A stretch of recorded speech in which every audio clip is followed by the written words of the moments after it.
Welcome to the deep dive. Today we are wrestling with a new kind of global collision. Yeah, it's one that's reshaping communities from the ground up, really. We're exploring this silent radical conflict between hyper-local life, the village, the small town, and the relentless hyper-global content of the internet. Hmm.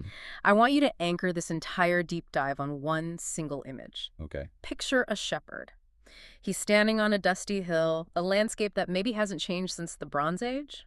Mhm. He's watching his flock, an action just rooted in millennia of tradition. Right. Timeless. But he isn't looking at the sheet. He's looking down at this glowing rectangle in his hand. And on that screen. He's watching a teenager dancing in a neon-lit bedroom in Los Angeles.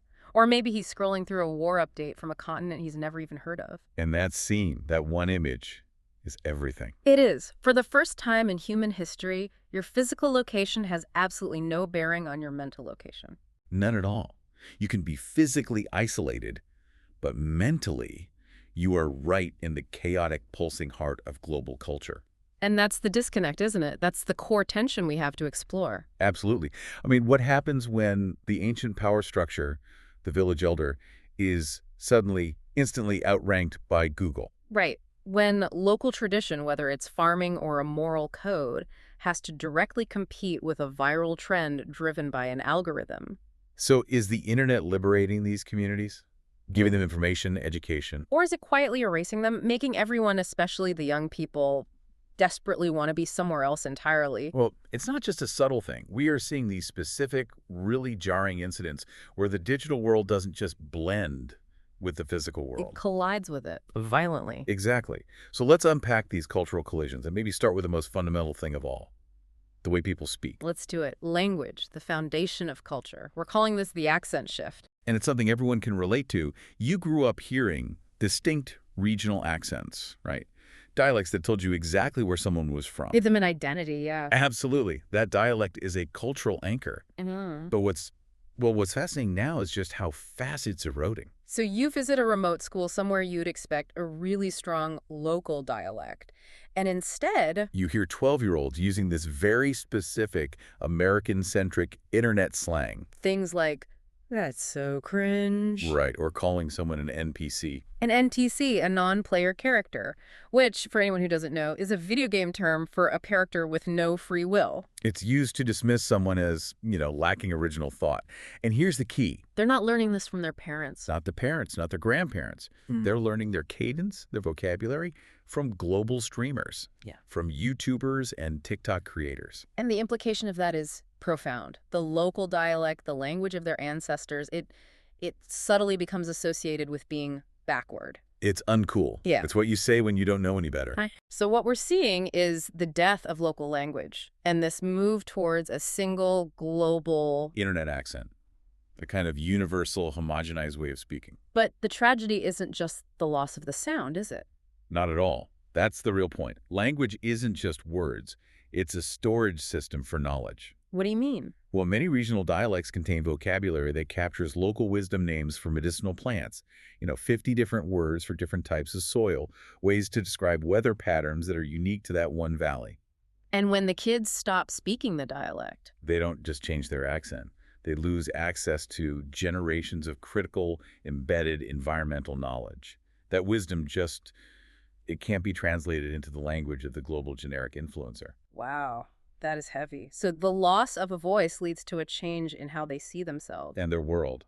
Which brings us to our next collision, this aesthetic distortion, the glow-up versus reality. This one creates such a bizarre visual clash. It's so surreal.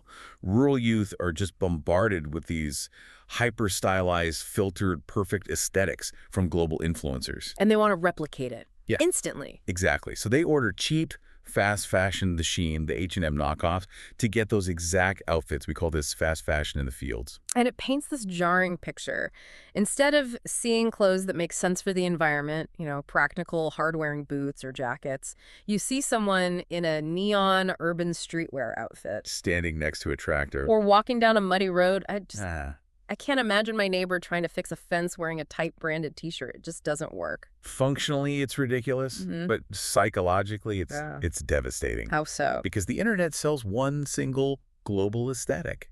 And it sells it relentlessly is the only definition of what's cool. So the teenager in the village no longer wants to dress like their community. They want to dress like the ideal on the screen. And that's where the feeling of inadequacy really kicks in. The physical reality of village life, the peeling paint, the honest dirt, the uneven roads, it all suddenly feels ugly. Because it can't possibly match the saturated, filtered, optimized world on the screen. Reality can't compete. The village just becomes the place you have to tolerate until you can afford to leave. And this devaluation, it doesn't stop with fashion. No. It strikes right at the heart of generational authority, which leads us to the Google is greater than grandpa phenomenon. Ah, this one, the collapse of the traditional hierarchy. This is arguably the most disruptive shift of all. For sure. Traditionally, authority was based on time and place. Information flowed. Well, it flowed down. The elder gave advice based on a lifetime of wisdom. About farming, about health, about history. They were the keepers of wisdom. Their word was law because, really, there was no alternative. But now the elder offers a piece of advice. Maybe a traditional cure for a cough, or an opinion on when to plant a crop. And the kid pulls out a smartphone and says, actually, that's incorrect. I Googled it, and this Wikipedia article says. Exactly. The fact check. Okay, but wait, I have to push back on this a little. Isn't this a good thing? I mean, Well, if the elders are using outdated farming techniques that are bad for the soil, or if they're pushing health remedies that just don't work, doesn't the internet provide a vital, maybe even life-saving correction? Isn't that liberation? and that is the essential complexity here. You're right. Informational authority is being upgraded, globalized, Yeah. and that has huge benefits for health, for education, for modern agriculture. But, But traditional authority isn't just about facts, it's also moral authority. huh. When a child digitally fact-checks their grandparent on a farming technique and proves them wrong, they undermine that elder's entire status in the community. So the information flow shifts completely. It flips. It now flows sideways from the global internet straight to the young.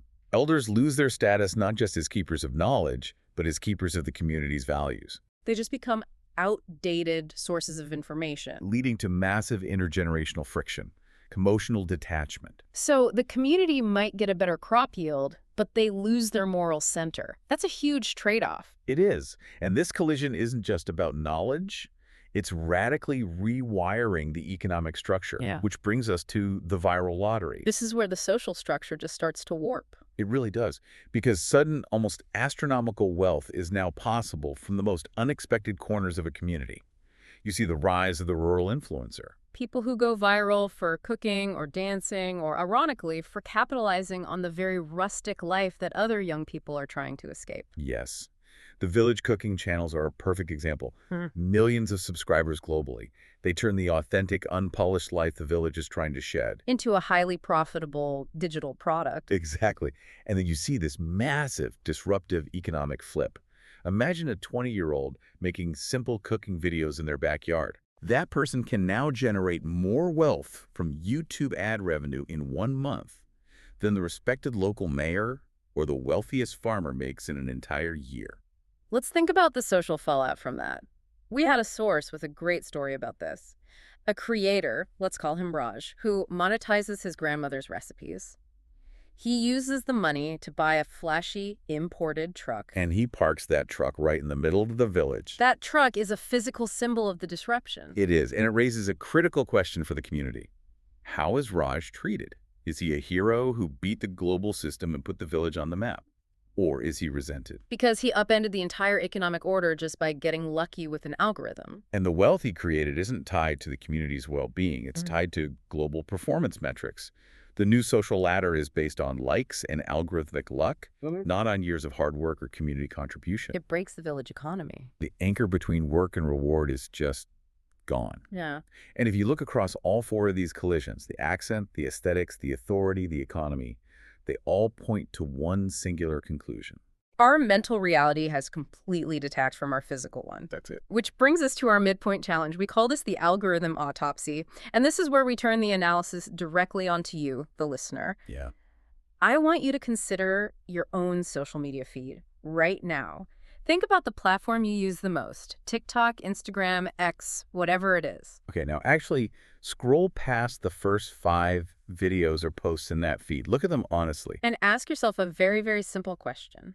How many of those 5 videos relate to your actual physical reality? How many of them feature the weather you're feeling right now, the people you'll see today, the local issues you can actually influence, the air you are breathing in your specific town? For almost everyone listening, whether you live in a tiny village or a massive city, the likely result is zero. 0 out of 5. And this is the profound conclusion of that little exercise. Hmm. It means we are all constantly living inside a sophisticated, personalized, programmed hallucination. That's a strong word, but it's accurate. We're consuming a reality, ideas, content that are completely detached from the physical world right around us. Your mind is operating in this global theater, responding to global trends, while your physical body is just sitting in a specific chair, in a specific town, under a specific sky. And the psychological cost of that detachment is just enormous.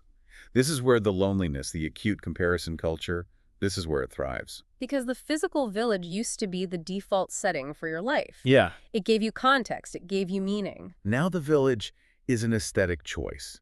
It's a backdrop that has to constantly fight to compete with a digital ideal that is inherently better funded and more perfectly filtered. So the moment you look up from the screen, the reality of the dust and the quiet and the lack of neon, it feels like a letdown. You're being trained algorithmically to be dissatisfied with your actual surroundings. And this is the fundamental tension we have to resolve. There's that old saying, it takes a village to raise a child. Right.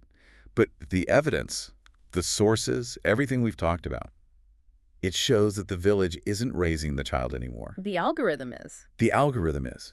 The values, the humor, the dreams, the fears of the next generation are being programmed by code written thousands of miles away. In centers of power they will never visit. The digital tower has been built.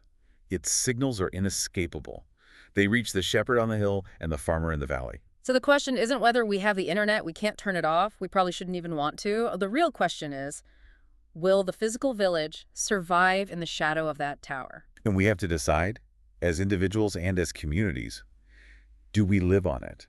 Do we prioritize its reality, its rules, its aesthetics? Or do we simply use it? As a tool, a powerful, sometimes dangerous tool, to support and enhance the reality we physically inhabit. That decision, to live on it or to use it, that is a profound personal war being fought every single day. And nowhere more intensely than at the family dinner table. Yes. Imagine being a young person caught right in the middle of this. It's a tug of war. It is. In your right ear, your parents are whispering 2,000 years of tradition, of duty, responsibility, and that paralyzing question, what will the neighbors think?